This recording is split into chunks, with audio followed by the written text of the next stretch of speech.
in the issues, and I'm still a practitioner at heart. You know, I always have the feeling that one day I'll probably go back. Is it possible to go back? It's certainly becoming more difficult because of the complexity of the of practice. You know, I realized that it would be a problem for me to try to do it at this point. Did you really separate your business interests from your accounting practice because of the potential of conflict of interest? Because office supply is, do you deal with automation systems? Yes, I do. You do. All right, then could you be in a position as an accountant and recommend automation systems without any conflict of interest? Well, I'm not practicing as an accountant, and I don't hold I mean, is myself it out as such. possible to have a conflict of interest under those circumstances? Certainly it would be possible if I were to hold myself out as an accountant, no question. I see. Is it true that you have to be computer literate to be an accountant these days? No, you don't have to be, but it certainly enhances your practice if you are. There are an awful lot of practitioners who are specialists in other areas that don't need computer literacy particularly. Do you think that the CPA Society is doing a good job of monitoring potential conflicts of interest in terms of recommendations that are made if people have passive interests in sales organizations? Oh yes, it's becoming very paramount right now in our ethics enforcement. Oh, it's paramount, but what kind of clout do you have in making it count if you're disciplining a member? Substantial. You know, the only real discipline we have is expulsion. And that's possible? Oh yes. Yes, that's definitely possible. All right. Of course, we can only expel them from the society. We can't expel them from their state license. All right, we're going to be talking more with Bill Easley as we progress through the day, and there'll be more after this. I don't think we can shake this man. I know we're running anytime. All right, at a time when Wall Street is being rocked with financial scandal, it's good to have two respected members of the California Society of Certified Public Accountants to answer the question specifically of what is a clean audit. A lot of people think there are a lot of things going on that should be investigated. Would you like to define that for me? I think that's more in my purview, don't you, Jim? Yes. Actually, a clean audit is a discussion of a clean opinion, an audit opinion which is unqualified. And actually by that they mean that, excuse me, that the auditor found nothing with which to take exception in the report.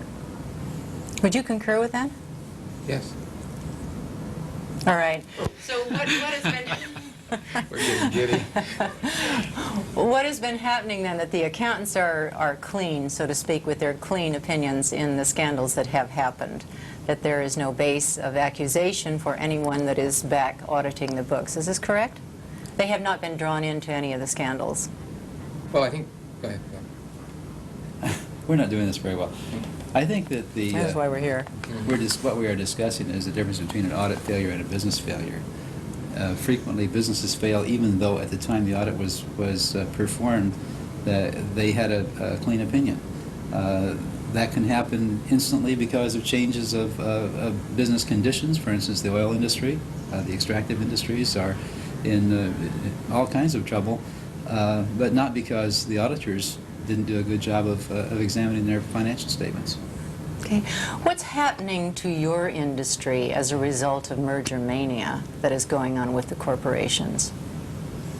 Well, the consultative services that go into making that kind of a judgment for the clients is a growth area for us. In other words, we're servicing that much as we have in the past, so as it becomes a more active within the industry community, then our profession is providing services as we have before. Isn't the pie sort of divided down, though, as we keep bringing large corporations together? Some look at it, some observers of the scene look at it as heating up the competition rather than enjoying more business. You know, as far as the major CPA firms, I'm sure that the competition is getting keener, you know, as larger companies combine, but there's an awful lot of growth among smaller companies, and you know, our CPA firms are all sizes, and we have, like in California, there are 26,000 members providing services in a wide range of areas, and the national firms actually have very large small business divisions where they actually go down and try to nurture businesses and bring them up to the level where they would go public. We started to get into growth areas for CPAs in an earlier conversation, and the field seems to be wide open if you have the expertise to do that. But there are some that say that auditors are auditors first and they're technologists second. So if you were to go into a growth area in management advisory services, that you really wouldn't be qualified necessarily. The technology experts would, and that you're encroaching on their territory. Well, it's critical at the CPA whenever the practice expands, starts with competence in that area, and that's a matter of our code of conduct. We expect every member who undertakes to provide new services in response to client demand acquires that competence first, and hence one of our major member services is education. Furthermore, the CPA is required by state law to complete a certain amount of education each year to be sure that they're competent.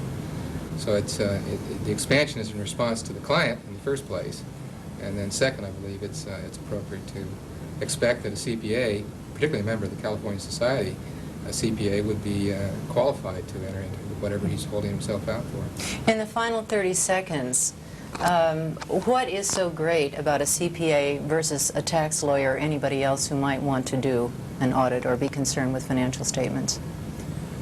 Our CPAs are known for their objectivity and independence and their competence. A recent Harris poll showed that we were among the highest of all professions in the ratings by businessmen. What did I do in 30 seconds?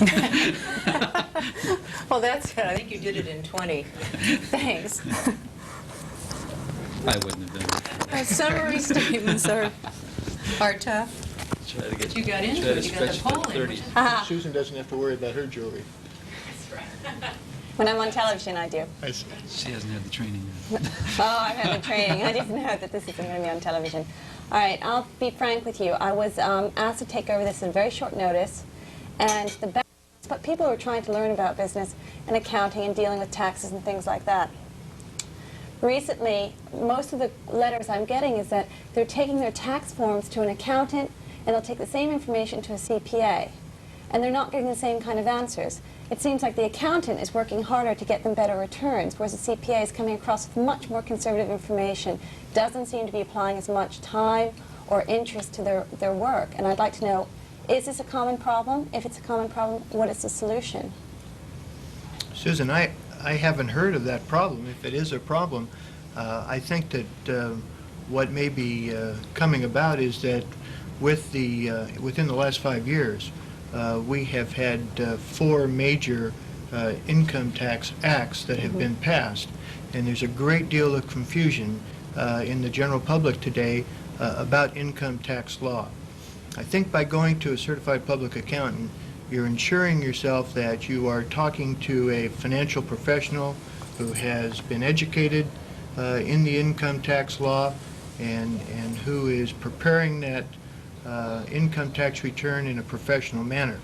It's not at all surprising to me to hear that you could have 2 different income tax preparers come up with a different income tax liability on their return. They may both be prepared properly and professionally. Well, this brings me to another question of when you talk about preparing professionally. It seems like, and the feeling I'm getting, is that the CPAs get a lot of the dollars and none of the responsibility, where you're having them professionally prepared, but if there are any errors, then whose responsibility is that? And if it is not the responsibility of the CPA, and it appears that it's not in the bottom line, what protection is there for the person that goes to these professionally accredited people for that kind of direction and protection? There are more than one group of professionally accredited people preparing income tax returns. You can be professionally accredited and not be a certified public accountant.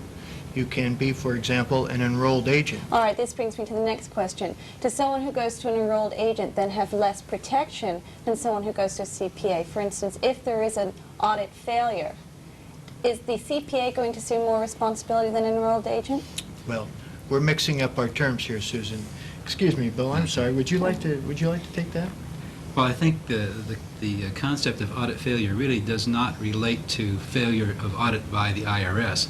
That particular terminology applies to, in the press, to failures of examinations of financial statements. If a return is audited by the IRS and they find a difference, I think you'll find that CPAs will back up their work and that they probably have a greater longevity, a greater history of performance than any other professional field that has done tax returns. Excuse me. So that you're saying that CPAs have more of a historical role in that type of thing, and that's what's giving them a better position of, I don't know, knowledge in which to prepare your return. Is that what you're saying? No, the thing is that the CPAs have the credentials of examination, experience, and education to back them up. And the enrolled agents, the difference? They have examination only by the Internal Revenue Service in the preparation of tax returns and the knowledge of tax law. They are not necessarily the best measurers of income. You know, those other aspects of tax returns that accountants can provide. Let me ask you a question. Malpractice. It's applied and it's made its mark in the medical field and the insurance field. Can you see it having any role or any threat to the CPA field in terms of people who do feel that they were hard done by, either in an individual sense where they had their tax returns filed and there were some errors, or maybe they didn't get the return that they should have got if they had a second opinion, or secondly, in something where it's more of a corporate structure where a CPA has analyzed something and given advice that has proven to be faulty. What responsibility are the CPAs facing at that point? First, accountants' malpractice is one of the most serious problems that we have in California today. We have 27,000 members that are providing services in all areas of accounting and business and finance. Mm-hmm. And it's difficult to prevent yourself from making mistakes. But we tend to do the best job that has ever been done, and we historically have done a very good job for our clients. Okay, there's no watchdog, is that what the CPA, is there a watchdog organization that people can go to if they have complaints? What if someone feels like they really did not get a very good job done by a CPA? There's really two different avenues that they could explore. First of all, certified public accountants are licensed and governed by the State Board of Accountancy in California and in the other 50 states.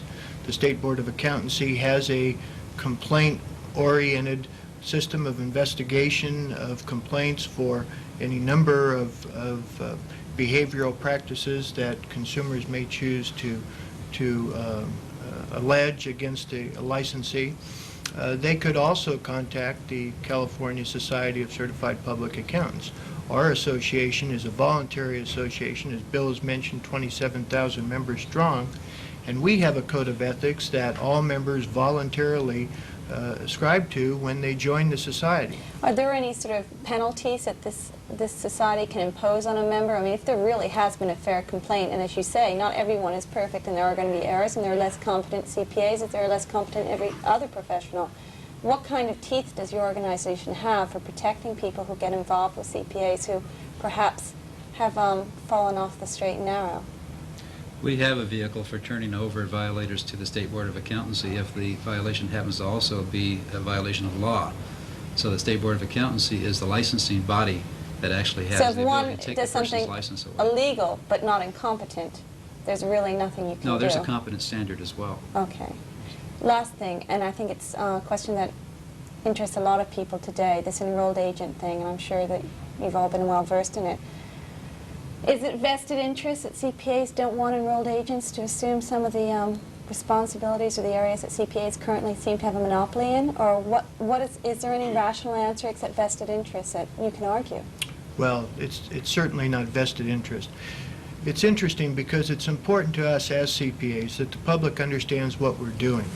There's a great deal of misunderstanding about different terms that are used, technical terms that are applied, and the more confusion that is existing in the marketplace, the more concern that the public is going to have. We feel that the experience, education, examination requirements that certified public accountants go through in order to become CPAs is the way to eliminate that confusion, to guarantee as best we can that products that are being prepared by our licensees are of a high professional quality, and that the more that we dilute those standards and the more that we open it up to people who have not had to satisfy those requirements, the more confusion that we are going to have in the public marketplace, and ultimately it's going to be to the detriment of the public. So you've set yourselves up as really the ultimate authority in this field that really can't be broached by any other professional circle. I mean, that's what you're arguing right now. We traditionally have occupied that role in business, and I think we've done a very good job for a long period of time. The practice of accountancy has gotten more complex rather than less complex. In fact, there's a great deal of discussion of causing the educational standards to be raised to another additional 30 hours of post-baccalaureate education in order to qualify for the CPA exam. And that's a nationwide sort of a move. So it's not something that can be easily encroached upon by someone who is not educated. Okay, thank you. I think you answered my questions very nicely. Good. Thank you. Thank you. Bill Easley, our guest with the California Society of Certified Public Accountants. Bill, a burning question. What is an independent audit and what is not? Well, an independent audit is one that is performed by someone who is independent of the organization, and that's one of the standards of audit practice for the California Society of CPAs and the American Institute. In other words, that the auditor be independent in the mental context as well as in the visual, the context of what is observed by outsiders. Let's look for just a quick minute at another question that people have. Lobbying activity with the government. How much money is spent by the California Society in lobbying efforts? Well, I haven't been a member of the PAC, but I believe it's around $100,000 to $150,000 a year. And what do you buy for that? We buy access to the Assembly and the Senate of California, so that we're able to present our points, and a lot of times for the public interest. But not always. Well, of course, we're an association that does definitely have vested interests. We want to protect the Accountancy Act. All right. Thank you. Is that it? That's it. No, it was the first question that I was interested in, but I hadn't raised. Okay, our guest this morning, Bill Easley. We're continuing our conversation with CPAs, but Bill happens to have most of his activity now in private industry.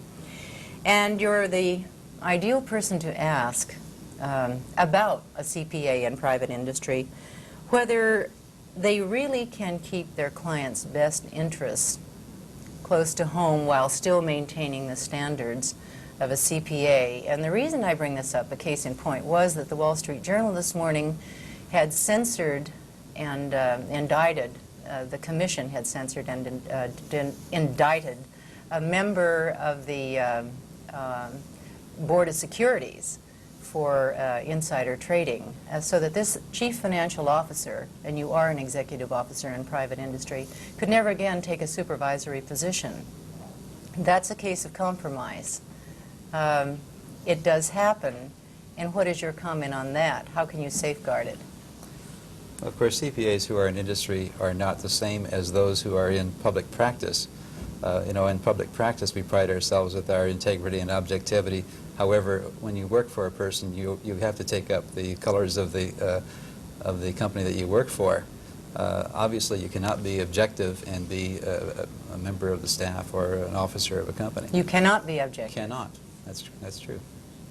So a CPA who is working for industry is not practicing per se and doesn't have a client. He has an employer. Mm-hmm. Then back again to a question that I asked earlier. Aren't you wearing two hats then when you're speaking for the CPA and you're also working in private industry?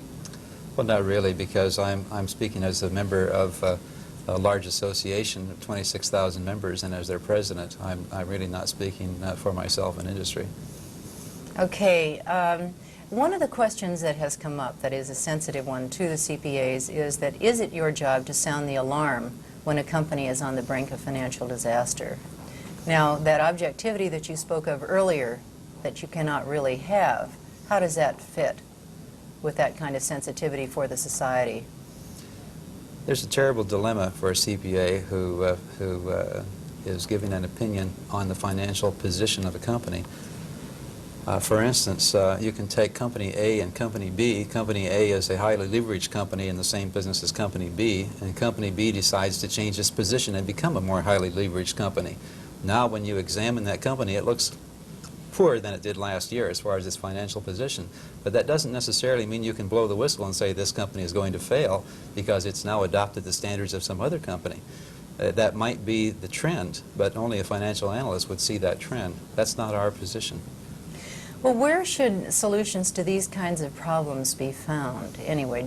Should it come from within an accountant group per se, society, the certified public accountant? Should it come through government regulation? Should it come through state, the Fed, or what other regulatory body? Yes, we're standing the scrutiny of a great deal of government regulation right now, but I believe that the time-honored methods we've been using will prevail. I think that we're the best experts in this field, and we're the ones that are going to have to learn how to change the methods to accommodate the needs of the public. Yeah, but Bill, things seem to be getting worse in terms of the things that are being uncovered. I don't believe that's true. I don't think things are any worse. I think there's just a great deal of press right now on those cases that have come up, and there's a great deal of litigation involving accountants, but not necessarily because the accountants are in error. Okay, in looking to the accounting profession itself and your background, do you think that corporations can outgrow their accountants? Yes, there's a physical thing there. Of course, a company can outgrow a local accounting firm because it just goes national. There's the problem of just the physical observation of inventories and the things that have to be done simultaneously. In that context, you can outgrow an accountant. But I really believe that small firms have a great deal to offer to business. All right, there is word now that small firms are going to be faced with cheating or not cheating under the tax reform law. Small firms are going to be hard-pressed to be upfront about what their figures are. Would you agree with this? See, I really don't think we could use the term cheating. I don't think that we have any problems with objectivity and with the quality of work that is done by any size firm. There's nothing that would indicate that at all in our research. Mm-hmm. I want to pick up something that you said earlier on objectivity, and that was the fact that you really couldn't be objective now that you're on the inside in private industry. You think it's okay then to juggle figures and make them look good? No, of course, you still have to abide by the law. We wouldn't ask anyone, I wouldn't expect anyone to, particularly a CPA, to break any law of any governing body. Okay. In our continuing conversation with CPAs, we'll be meeting more after this. Maybe I need some coffee to let my lips move.